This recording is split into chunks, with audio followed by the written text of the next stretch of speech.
Good morning, students. இப்போ நம்ம incomplete contract preparation of contract account and transfer to profit and loss account கொடுத்துருக்காங்க.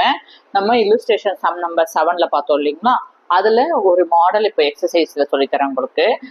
Question read பண்ணிடுறேன். 12th sum, the contract ledger of a company showed the following expenditure on account of contract number 123 at 31st March 1998. Year ஞாபகம் வச்சுக்கோங்க, இதுல calculation நமக்கு வரும். Okay, so material அதே போல contract நம்பரும் ஞாபகம் வச்சுக்கோங்க. எடுத்தோடனே ஹெட்டிங் எழுதணும். சம் போடும்போது மெட்டீரியல், பிளான்ட், வேஜஸ், எஸ்டாப்ளிஷ்மெண்ட் சார்ஜஸ்ன்னு கொடுத்துட்டாங்க. Contract commenced on 1st April 1997 and the contract price is ₹8 lakh. The value of work certified by the architect is 4,30,000, of which 80% has been received in cash to date.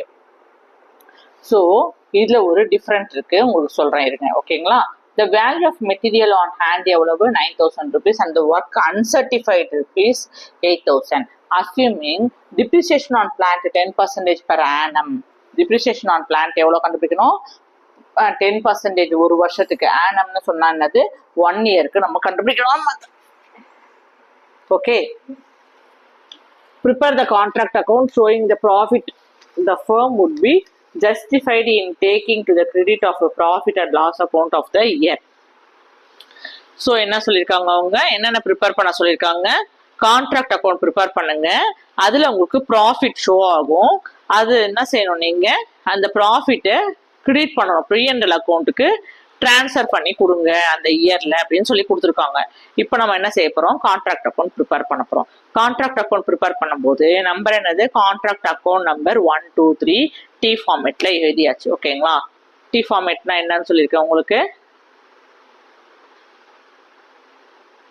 So இதுதான் T format. Okay, debtor side and debtor side and creditor side open பண்ணியாச்சு. டெட்டார்ல 2ங்கிற word ஆரம்பிக்கணும், கிரெடிட்டார்ல பைங்கிற word ஆரம்பிக்கணும். அதே போல contract account number கண்டிப்பா கொடுத்துருந்தா போட்டாகணும். இப்போ சமுக்கு போகலாம். இங்க என்னென்ன கொடுத்துருக்காங்கன்னு கவனிங்க. Material, plant, wages, establishment charges எல்லாமே எக்ஸ்பென்சஸ். ஓகேங்களா, மெட்டீரியல் பர்ச்சேஸ் பண்ணும்போது நீங்க செலவு பண்ணி தான் பர்ச்சேஸ் பண்ணீங்க. இது எல்லாமே என்னது? பிளான்ட் வாங்கும் போதும் பர்ச்சேஸ் பண்ணிக்கோங்க. வேஜஸ்னா கூலி கொடுக்குறீங்க, அது உங்களுக்கு செலவு. எஸ்டாப்ளிஷ்மெண்ட் சார்ஜஸ்னா உங்களுக்கு அந்த ஃபேக்டரி எஸ்டாப்ளிஷ் பண்றதுக்கு செலவு பண்ணியிருக்கீங்க 14,400 ரூபா, அதுவும் எக்ஸ்பென்சஸ். ஓகேங்களா, எல்லா எக்ஸ்பென்சஸும் எங்க வரும்? உங்களுக்கு டெட்டார் சைட்ல வந்துடும். Okay, so to material, to wages, to establishment charges, to plant எல்லா வேல்யூவும் என்ட்ரு பண்ணியாச்சு. அடுத்தது பேராகிராஃப் வாங்க. இந்த கான்ட்ராக்ட் கமன்ஸ்ட் ஆன் எப்போ ஆரம்பிச்சிருக்காங்க? 1st April 1997 ஆரம்பிச்சிருக்காங்க. இந்த கான்ட்ராக்ட் பிரைஸ் எவ்வளவு? 8 லட்சம் ரூபாய்க்கு கான்ட்ராக்ட் பிரைஸ் ஆயிருக்கு. The value of work certified by the architect ₹4,30,000, of which 80% has been received in cash to date. நல்லா கவனிங்க. இங்க ஒர்க் சர்டிஃபைடு எவ்வளோன்னு சொல்லியிருக்காங்க. Value of work certified of architect 4,30,000 ரூபா. ஒர்க் சர்டிஃபைடு அவங்க 4,30,000 ரூபான்னு சொல்லிட்டாங்க. அப்போ 100% ஒர்க் சர்டிஃபைடு கொடுத்தாச்சு. அதுல 80% கேஷ் ரிசீவ் பண்ணிருக்காங்கன்ட்டாங்க. நமக்கு தேவை என்னது?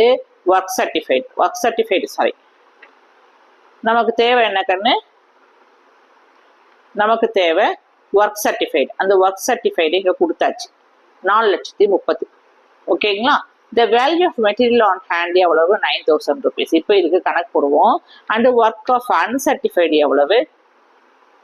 Sorry, work uncertified ₹8,000. ஓகேங்களா, இப்போ இங்க வாங்க. இப்போ ஒர்க் சர்டிஃபைடு எவ்வளவு கொடுத்துட்டாங்க? 4,30,000 அவங்க டைரக்டாவே கொடுத்துட்டாங்க. அதுல இருந்து 80% தான் கேஷ் ரிசீவ் பண்ணியிருக்காங்கன்னாங்க. அது நமக்கு இங்க தேவையில்லை. ஒர்க் சர்டிஃபைட் டைரக்டா 4,30,000 நமக்கு எதுக்கு இவ்வளவு சொல்றேன்னா, நமக்கு இல்லுஸ்ட்ரேஷன் 7ல ஒர்க் சர்டிஃபைடு கேஷ் ரிசீவ்ல இருந்து கால்குலேட் பண்ணோம்.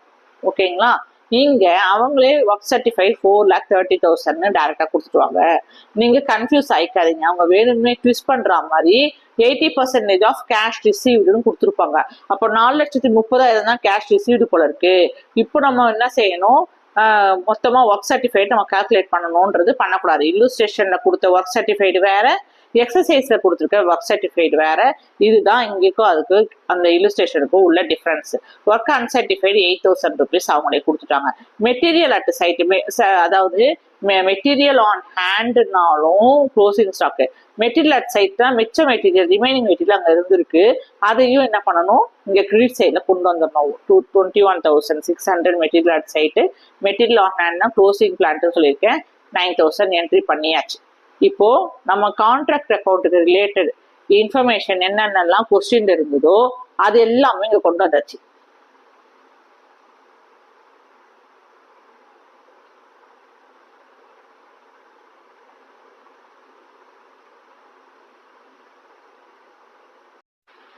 இங்க கவனிங்க, assuming depreciation on plant 10% per annumனு கொடுத்துருக்காங்களா. இப்போ டிப்ரிசியேஷன் ஆன் பிளான்ட்னா பிளான்ட்டோட வேல்யூ எவ்வளவு, 24,000 ரூபா. இதுல 10% டிப்ரிசியேஷன் per annum 1 இயருக்கு கண்டுபிடிங்கன்னு சொல்றாங்க. ஓகேங்களா, அப்போ இது எப்போ ஆரம்பிச்சிருக்காங்க, உங்களுக்கு 1 April 1997 ஸ்டார்ட் பண்ணியிருக்காங்க கான்ட்ராக்ட் பிரைஸ். ஓகேங்களா, கான்ட்ராக்ட் அக்கௌண்ட் எப்போ ஆரம்பிச்சிருக்காங்க, இல்லை ஏப்ரல்.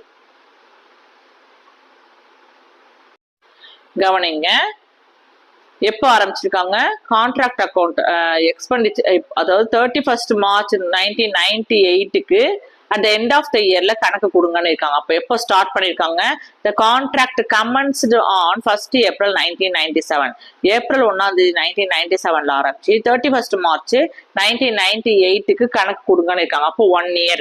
ஓகேங்களா, ஓப்பனிங் டேட் எது உங்களுக்கு, கமன்ஸ்டு பிஸ்னஸ் இதுதான் 1 April 1997. Account closing end of the accounting period 31 March 1998. எதுக்கு இவ்வளோ தூரம் நான் சொல்றேன்னா, உங்களுக்கு டெப்ரிசியேஷன் கண்டுபிடிக்க சொல்லியிருக்காங்க இல்லையா.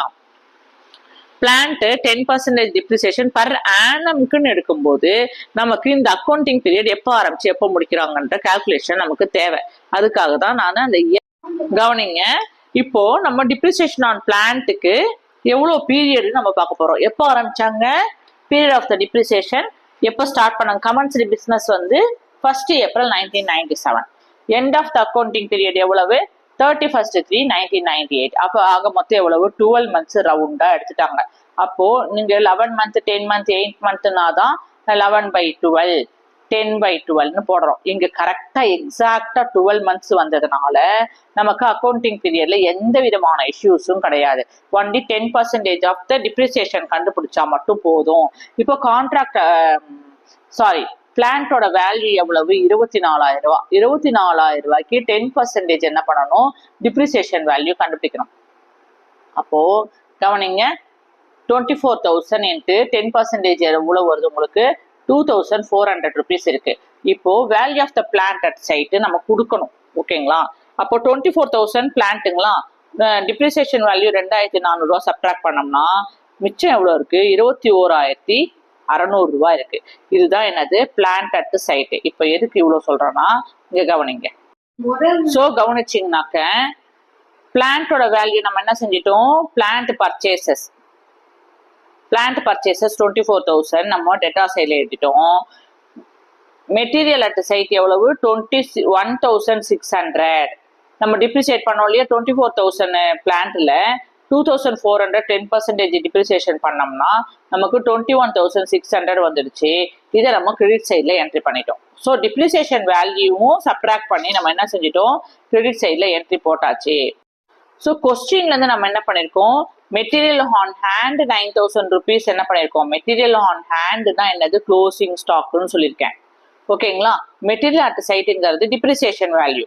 ஓகே, 10% டிப்ரிசியேஷன் என்ன பண்ணிருக்கோம், பிளான்ட்ல இருந்து 10% டிப்ரிசியேஷன் கண்டுபிடிச்சி அதை சப்ட்ராக்ட் பண்ணி அதை தான் பிளான்ட் அட் சைட்டுன்ட்டு நம்ம எவ்வளவு போட்டிருக்கோம், 21,600ன்றத நம்ம இங்க என்ட்ரி பண்ணியாச்சு.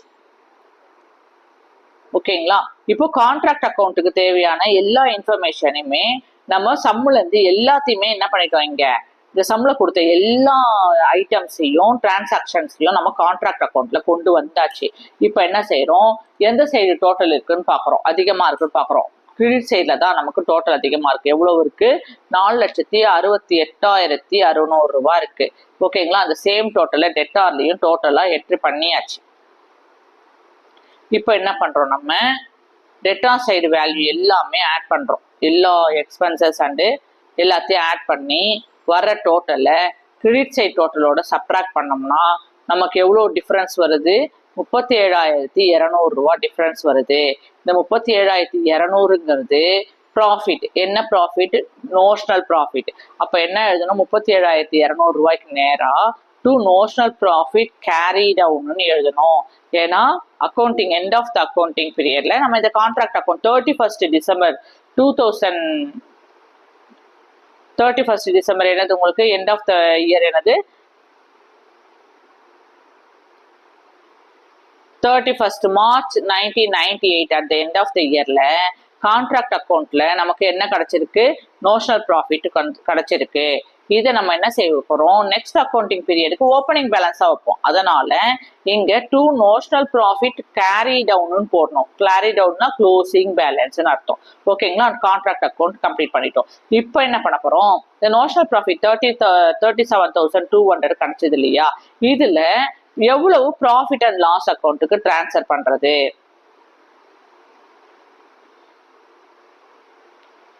ஸோ P&L அக்கௌண்ட்டுக்கு எவ்வளவு டிரான்ஸ்ஃபர் பண்ணணும்? இந்த ப்ராஃபிட்ல இருந்து டிரான்ஸ்ஃபர் டு P&L அக்கௌண்ட்டுக்கு எவ்வளவுன்ற கால்குலேஷன் நமக்கு இன்னும் பேலன்ஸ் இருக்கு. அதனால என்ன செய்யறோம்? இந்த நெக்ஸ்ட் மந்த்துக்கு இதை ப்ராட் டவுனா கொண்டு வரும் ஓப்பனிங் பேலன்ஸா. So by notional profit brought down எவ்வளவு? இந்த 37,200 இருக்கு இல்லையா? அந்த வேல்யூவை அப்படியே இங்கே எழுதிட்டோம். கிரெடிட் சைட்ல என்ட்ரி பண்ணிட்டோம். இப்போ என்ன பண்ண போறோம்? நமக்கு ஃபர்ஸ்ட் எவ்வளவு பர்சன்டேஜ் நம்ம P&L அக்கௌண்ட்டுக்கு டிரான்ஸ்ஃபர் பண்றோம் அப்படின்றது பார்க்குறோம். ஓகேங்களா? இதுக்கு ஒரு கால்குலேஷன் இருக்கு. என்ன கால்குலேஷன்னா, ஒர்க் சர்டிஃபைடு மோர் தென் 50% இருந்ததுன்னா 2 by national profit into 2/3 into contract price divided by work certified ன்னு போடுறோம். less than 50 more than 25% னா notional profit into 1/3 into contract price divided by work certified. less than 25% work certified வந்ததுன்னா நீங்க அந்த notional profit and loss அக்கௌண்ட்டுக்கு transfer பண்ண முடியாது. ஓகேங்களா? இந்த 3 ஸ்டெப்ஸ்ல எதுக்கு சூட்டபிள் ஆகுதுன்றத ஃபர்ஸ்ட் நம்ம பார்க்கணும். அப்போ அதுக்கு ஒரு ஃபார்மேட் இருக்கு. என்ன ஃபார்மேட்னா, இப்போ ப்ராஃபிட் அண்ட் லாஸ் அக்கௌண்ட்டுக்கு ப்ராஃபிட்டை P&L அக்கௌண்ட்டுக்கு டிரான்ஸ்ஃபர் பண்ணணும்னா அந்த ஃபார்முலா என்ன அப்படின்னு பாத்தீங்கன்னாக்க, கவனிங்க, பர்சன்டேஜ் ஆஃப் கம்ப்ளீஷன் நம்ம கண்டுபிடிக்கணும். எந்த பர்சன்டேஜ்ல இந்த ஒர்க் சர்டிஃபைடு வருதுன்னு பார்க்கணும். அப்போ ஃபார்மேட் என்னது? Work certified divided by contract price into 100. ஞாபகம் வச்சுக்கோங்க. ஓகேங்களா? நான் இங்க இன்ட்டு போட மறந்துட்டேன். இன்ட்டு 100. ஏன்னா பர்சன்டேஜ்ல வரும்போது 100 வரணும். இப்போ என்ன செய்யறோம்? இதை சப்ஸ்டியூட் பண்றோம். ஒர்க் சர்டிஃபைடு வேல்யூ எவ்வளவு? 4,30,000 ரூபாய். கான்ட்ராக்ட் பிரைஸ் வேல்யூ எவ்வளவு? 8 லட்சம் ரூபாய். இன்ட்டு 100 எவ்வளவு போட்டுக்கிறோம். போட்டுட்டு எல்லாத்தையுமே கால்குலேட் பண்ணோம்னா அப்பப்போ ஜம்ப் ஆயிடுது. இன்ட்டு 100 போட்டுறோம். ஓகேங்களா? இப்போ எல்லாமே கால்குலேட் பண்ணோம்னா நமக்கு எத்தனை பர்சன்டேஜ் வருது? 53.75% வருது. இப்போ 53.75%ங்கிறது என்னது? மோர் தென் 50%. 50 அண்ட் மோர் தென் 50% கம்ப்ளீட் ஆயிருக்கு. ஓகேங்களா? அப்போ மோர் தென் 50%னா என்ன ஃபார்மேட் யூஸ் பண்ணுவோம் நம்ம? ஸோ என்ன பண்ணுவோம் நம்ம? நோஷனல் ப்ராஃபிட், அதாவது ஒர்க் சர்டிஃபைடு உங்களுக்கு 50% ஆர் மோர் தென் 50% வந்ததுனாக்க 2/3 ஃபார்மேட்டை யூஸ் பண்ணுவோம். அதாவது profit transfer to P&L account equal to notional profit into 2/3 into cash received divided by work certified ஃபார்மேட்டை யூஸ் பண்ணுவோம். ஓகேங்களா? ஸோ அந்த ஃபார்மேட் பிரகாரம் இப்போ என்ன பண்றோம்? நம்ம சப்ஸ்டியூட் பண்றோம். notional profit into 2/3 into contract price divided by work certified. அது பிரகாரம் notional profit 37,200 into 2/3 into contract price எவ்வளவு? 3,40,000 divided by work certified 4,30,000. இது எல்லாத்தையுமே நம்ம கால்குலேட் பண்ணோம்னா ஃபைனலா நமக்கு என்ன கிடைக்குது? ப்ராஃபிட் 19,840 ரூபா வருது. இந்த 19,840 ரூபா தான் என்ன பண்ண போறோம் நம்ம? இங்க நோஷனல் ப்ராஃபிட் உங்களுக்கு எவ்வளவு கிடைச்சது? 37,200 ரூபாய் கிடைச்சதுங்களா. அதுல இருந்து நம்ம என்ன செய்யறோம், அந்த 2/3 ஃபார்மேட் யூஸ் பண்ணி எவ்வளவு ஆன்சர் வருது, 19,840 ரூபாய். அப்ப அந்த 19,840 ரூபாய்க்கு நேரம் என்ன செய்யணும் நீங்க, to profit transfer to P&L account 19,840 rupees entry பண்ணிடுறோம். ஓகேங்களா. இந்த 37,200ல 19,840 போச்சுன்னா மிச்சம் எவ்வளவு, 17,360. அதாவது சப்ராக்ட் பண்ணணும். எவ்வளவு, எப்படி சப்ராக்ட் பண்ணுவீங்க, notional profit minus profit and loss account. ஓகேங்களா. அது சப்ராக்ட் பண்ணீங்கன்னா 37,200 மைனஸ் 19,840 போட்டிங்கன்னா உங்களுக்கு பேலன்ஸ் எவ்வளவு வருது, 17,360 ரூபாய். இதுதான் உங்களுக்கு ரிசர்வ். மிச்ச ரிசர்வ்ல வைக்க வேண்டியது இந்த வேல்யூ தான். அப்போ இதுக்கு என்னென்ன எழுதணும், 17,360 ரூபாய்க்கு நேரா டு ஒர்க் இன் ப்ராக்ரஸ் அக்கௌண்ட்னு போட்டுட்டு வித்தின் த ப்ராக்கெட்ல ரிசர்வ்னு கண்டிப்பா எழுதி ஆகணும். ஓகேங்களா. அப்போ ரிசர்வ் எவ்வளவு, 17,360. எவ்வளவு ப்ராஃபிட்டை நீங்க P&L அக்கௌண்ட்டுக்கு டிரான்ஸ்ஃபர் பண்ணீங்க, 19,840. ரெண்டுத்தையுமே ஆட் பண்ணா உங்களுக்கு எவ்வளவு வருது, 37,200 ரூபாய். அப்போ நோஷனல் ப்ராஃபிட் எவ்வளவு உங்களுக்கு, 37,200 ரூபாய். கிரெடிட் சைட்லயும் ஆன்சர் வந்துருச்சு, டெட்டார் சைட்லயும் உங்களுக்கு ப்ராஃபிட் அண்ட் லாஸ் அக்கௌண்ட்டுக்கு போட்டது, அடுத்தது ரிசர்வ்ல வச்சது, ரெண்டுத்தையும் ஆட் பண்ணா 37,200 ரூபாய் டோட்டல் வந்துருச்சு. ஓகேங்களா. அப்போ கொஸ்டின்ல என்ன கேட்டிருந்தாங்க உங்களுக்கு, sorry, incomplete contractல prepare the contract account and transfer to profit into the profit and loss account கொடுத்துருந்தாங்க. அழகா நம்ம கான்ட்ராக்ட் அக்கௌண்ட்டும் ப்ரிப்பேர் பண்ணிட்டோம். அதுல ப்ராஃபிட் கிடைச்சது, அந்த ப்ராஃபிட்டையும் என்ன செஞ்சிட்டோம், P&L அக்கௌண்ட்டுக்கு டிரான்ஸ்ஃபர் பண்ணிட்டோம். ரெஸ்ட் ஆஃப் த பேலன்சிங் அமௌண்ட்டையும் கெப்ட் இன் ரிசர்வ்ல ஒர்க் இன் ப்ராக்ரஸ்ல வச்சுட்டோம். ஏதாவது டவுட் இருந்தா கமெண்ட் பண்ணுங்க, மறக்காம சப்ஸ்கிரைப் பண்ணுங்க. Thank you, take care.